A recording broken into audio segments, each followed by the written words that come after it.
Cancer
स्वरूपाय रामाय ते नमः वेदस्वरूपाय विष्णुदेवे नमः वेदज्ञवन्द्याय नित्यं नमो नमः मादामर्गश्यामा मातङ्गी मदसायिनी मदश्रीकल्याणि अगम्बरवासिनी ॐ श्री गुरुनाथ सदानन्द सर्वभूतदयाकर रक्ष रक्ष महाबाहो शास्त्रे तुभ्यं नमो नमः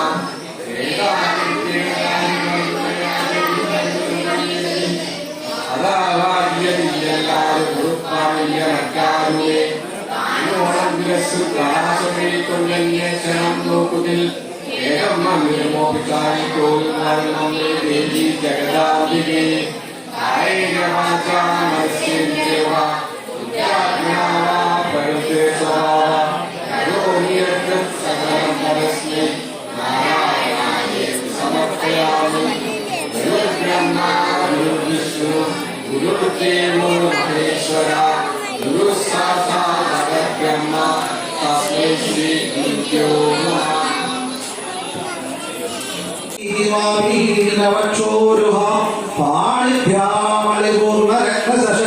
रक्तोल्फलं बिभ्रतिं सौम्यां रत्नगणस्थरक्तचरणां ध्यायेत् परामम्बिकां ध्यायेत् पद्मासनस्तां विकसितवदनां पद्मपत्रायदाक्षि हेमाभापीतवस्त्रां करकलिधरसत्क्षेमपद्माम्बराङ्गी सर्वालङ्कारयुक्तां सततमभयदां भक्तनम्रां भवानी श्रीविद्यां शान्तमूर्ति सकल सुरनुदां सर्वसम्पत्प्रदात्रीं।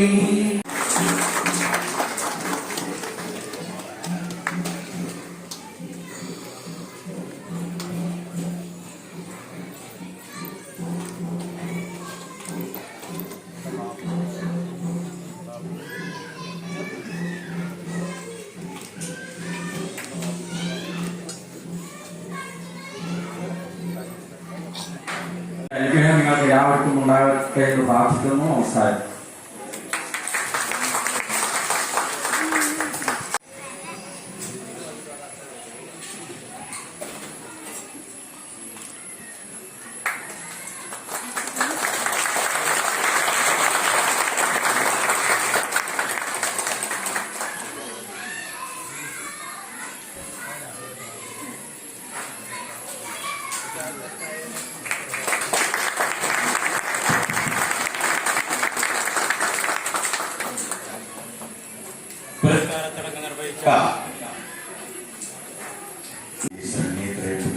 നാരായണീ നമസ്തുതി.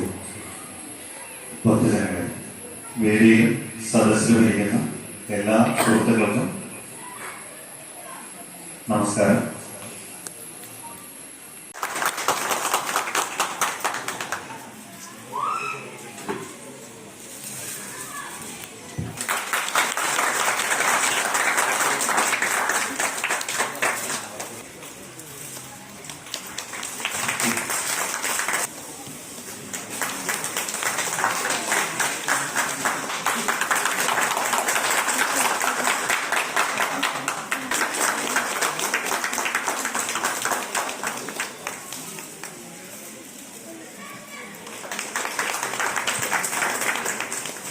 അടുത്തത് അതേ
ഒരാൾ കൂടി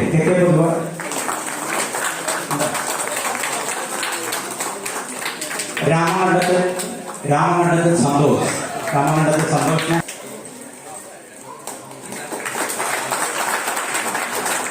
അടുത്ത ഒക്ടോബർ പ്രഭാവ് ഗോകുൽ അടുത്തത് തോടങ്ങാനത്ത്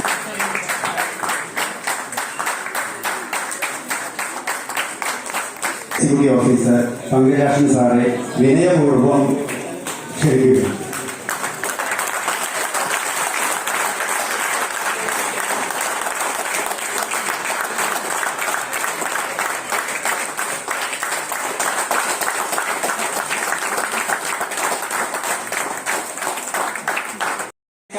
എല്ലാവരുടെയും കൂട്ടമായ പ്രയത്നത്തിന്റെ ഫലമാണിത്. ഇതെന്തിൽ നിന്ന് നിൽക്കും? ക്ഷയിക്കാത്തതാണ് ക്ഷേത്രം. നമ്മുടെ വീടുകൾ നമ്മൾ മാറി മാറിപ്പോയി. എന്റെ അനുഭവത്തിൽ ഞാൻ 3 വീടുകൾ മാറി. പക്ഷെ ക്ഷേത്രം ഒരിക്കലും മാറില്ല. ആലോചിച്ച് നോക്കൂ, ഒരു ക്ഷേത്രമോടത്തിൽ ഉണ്ടായിക്കഴിഞ്ഞാൽ അത് സ്ഥിരമായിട്ട് അവിടെ എന്നെന്നും ഉണ്ടാകും. അമ്പലം പറഞ്ഞാൽ നാട് പറഞ്ഞ് ഗ്രാമം പറഞ്ഞ് അതൊന്ന് ശരിക്കും ഉൾക്കൊണ്ടുകൊണ്ടാണ് ഇവിടെ പ്രവർത്തിച്ചിട്ടുള്ളത്. നമ്മുടെ ഈ നമ്മുടെ ഏതാണ്ട് 500-600 വർഷം പഴക്കമുള്ളതാണ് നമ്മുടെ ഈ അമ്പലം. ആദ്യത്തിൽ പട്ടപ്പരയായിരുന്നു. പിന്നീട് അത് ഏതാണ്ട് 100 വർഷം മുമ്പാണ് ഓട് പണിയെടുത്തത്. അത് പണിയെടുത്തത് നമ്മുടെ ഇന്ന് ആദരവ് പണിയെടുത്ത മരപ്പണിയെടുത്ത നമ്മുടെ ബാബുവിന്റെ അച്ഛന്റെ അച്ഛനാണ്. അവർ എഴുതി വെച്ചിട്ടുണ്ട്, പഴക്കൂരിൽ എഴുതി വെച്ചിട്ടുണ്ട്. പിന്നീട് നമ്മൾ ഇത് ചെയ്യാൻ തുടങ്ങിയത് ഏതാണ്ട് 20 കൊല്ലമായിട്ട് നമ്മുടെ കഴുക്കോലുകള് വട്ടശ്രീകോലാണ്. വളരെ അത്യപൂർവമായിട്ടാണ് ഈ വട്ടശ്രീകോലം നോക്കുക.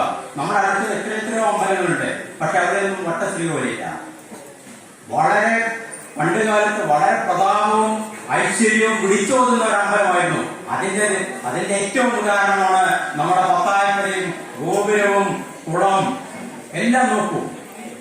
വളരെയധികം നമ്മുടെ ഈ അമ്പലത്തിന്റെ പരിസരത്തുള്ള ഏതാണ്ട് ഹെക്ടാർ കണക്കിന് ഭൂമിയുടെ അവകാശി ശ്രീ പിഷാരി കോവിൽ അമ്മയാണ്, നമ്മുടെ ദേവിയാണ്. ആ ദേവിയെ വേണ്ട പോലെ പരിപാലിക്കേണ്ടത് നമ്മുടെ ഉത്തരവാദിത്വമാണ്. ആ ഉത്തരവാദിത്വമാണ് നമ്മളിവിടെ ഏറ്റെടുത്ത് നടത്തിയിട്ടുള്ളത്. 2024 മെയ്യിലാണ് ഇവിടെ നമ്മുടെ മരപ്പണി. അത് അതിന് ഓടക്കൽ പുഴ പറയും. കഴുക്കോല എല്ലാവർക്കും അറിയാം. കഴുക്കോല എന്നാലും എനിക്ക് ഇതിന്റെ ചരിത്രം പറയാതിരിക്കാൻ പറ്റില്ല. ഏത് സന്ദർഭത്തിലാണ് ഈ പണി ഏറ്റെടുത്തത്? 2024 മെയ്യിൽ നിങ്ങൾ മരം ഏറ്റെടുത്തു, മരം വാങ്ങി. അത് ഇവിടെ നിന്നല്ല, നമ്മുടെ പെരുമ്പാവൂർ അവിടുന്ന് പ്രത്യേകമായിട്ട് ആഞ്ഞിലി എന്ന് പറയുന്ന മരം, ആയിരിക്കാവ് എന്ന് പറയുന്ന മരം എടുത്തുകൊണ്ടുവന്ന് 80-100 വഴക്കുള്ള എത്ര 511 ചതുരം മരം എടുത്തിട്ടാണ് അത് പണിയെടുത്തത്.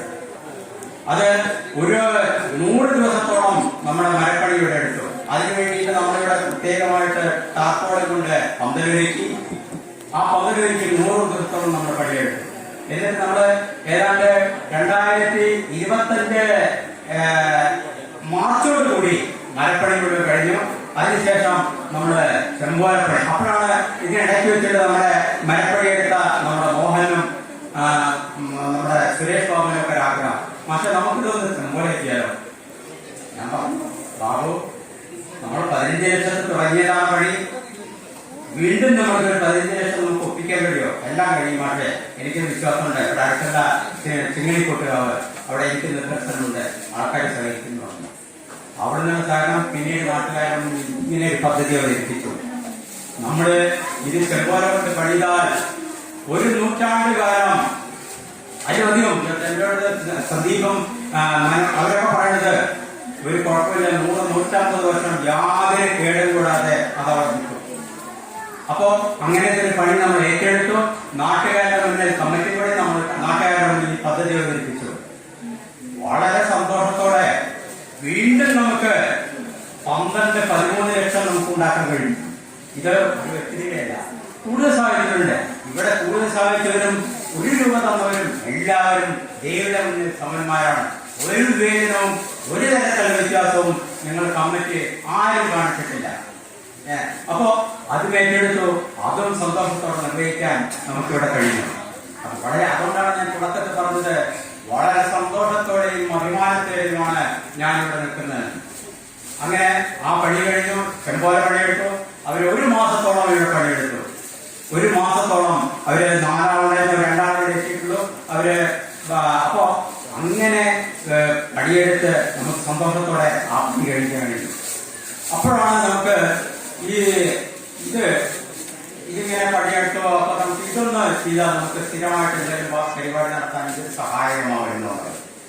ഇത് നമ്മൾ ടാർപ്പോളെ കൊണ്ടാണ് തൽക്കാലത്ത് സാമ്പത്തിക പരിമിതി വെച്ചിട്ടാണ് നമ്മൾ ആദ്യം ടാർപ്പോളെ കൊണ്ടിട്ടു.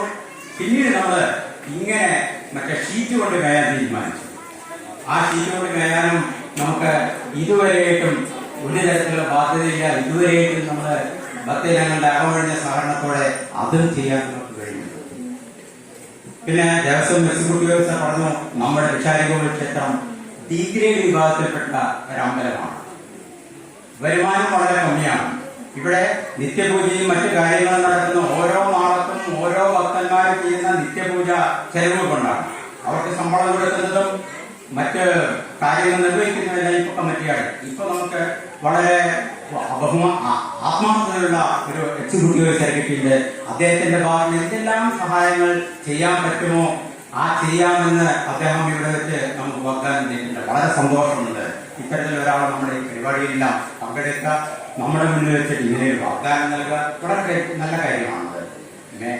ദേവസ്വം കമ്മിറ്റിയുടെയും പിന്നെ നാട്ടുകാരുടെയും കമ്മിറ്റിയുടെയും എല്ലാം സഹകരണമുണ്ടെങ്കിൽ നല്ല ഒരു തീർത്ഥാടന കേന്ദ്രമായി നമ്മുടെ ഈ അമ്പലത്തെ വളർത്തിക്കൊണ്ടുവരാൻ നമുക്ക് കഴിയുമെന്നതിൽ യാതൊരു സംശയവുമില്ല. അപ്പോ ഇനിയും നിത്യപൂജയ്ക്ക് കൂടുതൽ ആൾക്കാർ മുന്നോട്ട് വരണം എന്നുകൂടി പറയുകയാണ്. വളരെ ഇതുമായി സഹകരിക്കപ്പെട്ട അനേകം വ്യക്തികളുണ്ട്. യാതൊരു ഫലവും അതായത് പ്രതിഫലവും പ്രതീക്ഷിക്കാതെ ഇവിടെ പണിയെടുത്ത കൂലിക്ക് ഇപ്പോൾ മഴപ്പണി ആയിക്കോട്ടെ, ചെമ്പോല ആയിക്കോട്ടെ, പെയിന്റിംഗ് ആയിക്കോട്ടെ, താഴികക്കടമായിക്കോട്ടെ, സിമെന്റ് പണി ആയിക്കോട്ടെ, അവരിവിടെ വന്നു. അവരുടെ ജീവനോപാധിയാണ് കൂലി. അത് കൊടുത്തെങ്കിലും വെറും ഒരു കൂലിക്കാരായിട്ടല്ല അവരൊന്നും പണിയെടുത്തിട്ടുള്ളത്. അവർ വളരെ ആത്മാർത്ഥതയോട് കൂടിയിട്ട് ഞങ്ങളെ കൊണ്ട് കഴിയുന്നത് ഞങ്ങൾ ചെയ്യുന്നു. 100% പണിയോടെ ഊറ് പുലർത്തിക്കൊണ്ടാണ് അവർ ചെയ്തത്. അതിന്റെ നേട്ടം തന്നെയാണ് നമ്മളിവിടെ കണ്ടത്. യാതൊരു കളങ്കവുമില്ലാതെ നിർലോഭം വരെ സഹകരിച്ചു. ആ സഹകരണത്തിന്റെ സന്തോഷ സൂചകമായാണ് നമ്മൾ ഈ വേദിയിൽ വെച്ച് ഈ പണിയുമായി ബന്ധപ്പെട്ട എല്ലാവരെയും ബഹുമാനത്തോടെ ആദരിച്ചത്. പിന്നെ എനിക്കൊരാഗ്രഹം, കാരണം ഞാൻ ഈ നാട്ടുകാരനാണ്, ഞാനൊന്നും പ്രതീക്ഷിച്ചിട്ടല്ല. എനിക്ക് ഒന്നേ ഉള്ളൂ, യുദ്ധകളത്തിലെത്തിയ അർജുനൻ വിഷാദവിവശനായിട്ട് നിൽക്കുമ്പോൾ ശ്രീകൃഷ്ണൻ കൊടുക്കുന്ന ഒരു ഉപദേശമുണ്ട്. കർമ്മണ്യേവാധികാരത്തെ മാ ഫലേഷു കഥാചന. നീ കർമ്മം ചെയ്യോ, അതിന്റെ ഫലത്തെക്കുറിച്ച് നീ ആലോചിക്കേണ്ടതില്ല. നിന്റെ കർമ്മം നീ ക്ഷത്രിയനാണ്, നിന്റെ കർമ്മം യുദ്ധം ചെയ്യാനാണ്. അതിന്റെ ഫലത്തെക്കുറിച്ച് നീ ആലോചിക്കേണ്ട. ഫലം ഈശ്വരന്റെ. അത് തന്നെയായിരുന്നു എന്റെ. ഞാനൊന്നും പ്രതീക്ഷിച്ചല്ല. ഈ നാട്ടിൽ നിൽക്കുന്നു, ആ നാട്ടിലെ സാധിക്കുന്നതും എല്ലാവരെയും ഒന്നിപ്പിച്ചു കൊണ്ടുപോകാൻ ശ്രമിച്ചു. അതിന്റെ ആ സൂചനയായിട്ട് തന്നെയാണ് ഞാൻ അറിയാതെ എനിക്കിവിടെ ആദരവേറ്റുവാൻ. വളരെ സന്തോഷം, വളരെ സന്തോഷം.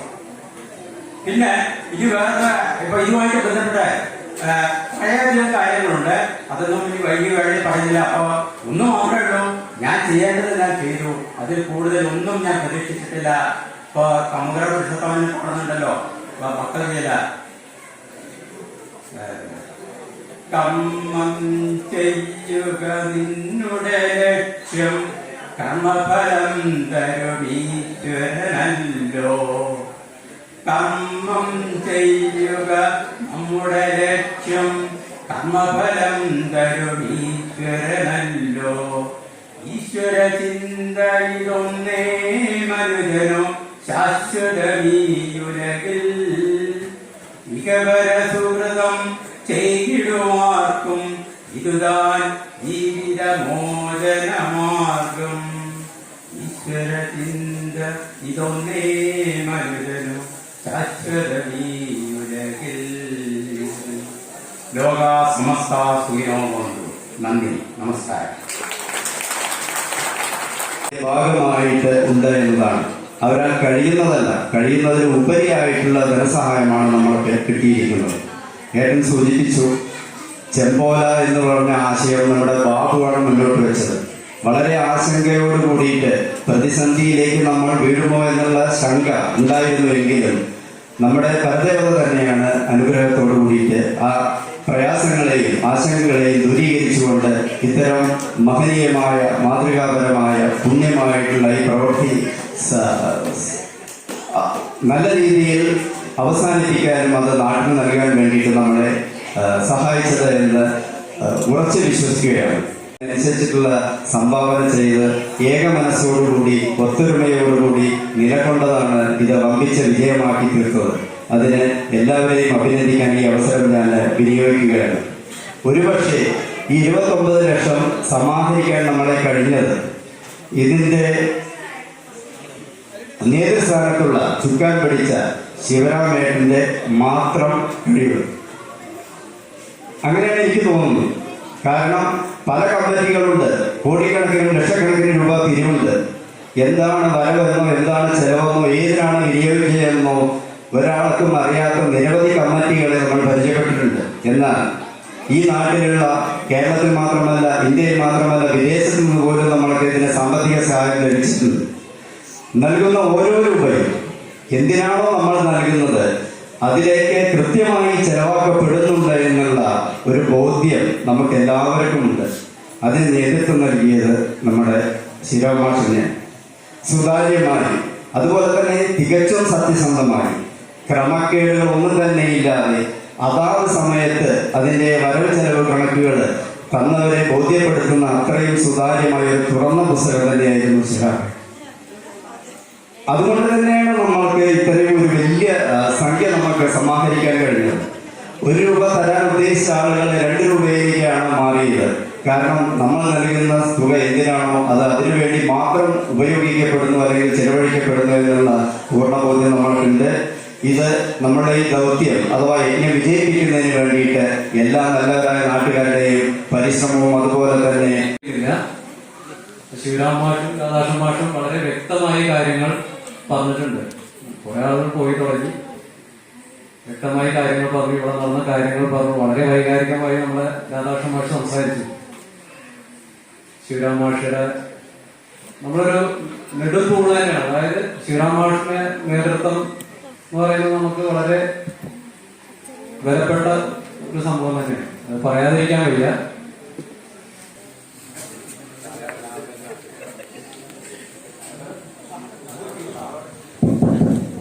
ബോയ്സ് യുവ ക്ലബിന്റെ ആഭിമുഖ്യത്തിൽ ശിവരാമനെ ആദരിക്കുന്നു. ക്ലബ് അംഗങ്ങളെ വേദിയിലേക്ക് ക്ഷണിക്കുകയാണ്. ആദരണം നടത്തുന്നതിന് വേണ്ടി ക്ലബിന്റെ മെമ്പർ രാമരാജനെ ക്ഷണിക്കുന്നു. ആദരം ഏറ്റുവാങ്ങുന്നതിന് വേണ്ടി ശിവരാമനെ നന്ദിപൂർവ്വം ആദരപൂർവ്വം ക്ഷണിക്കുന്നു.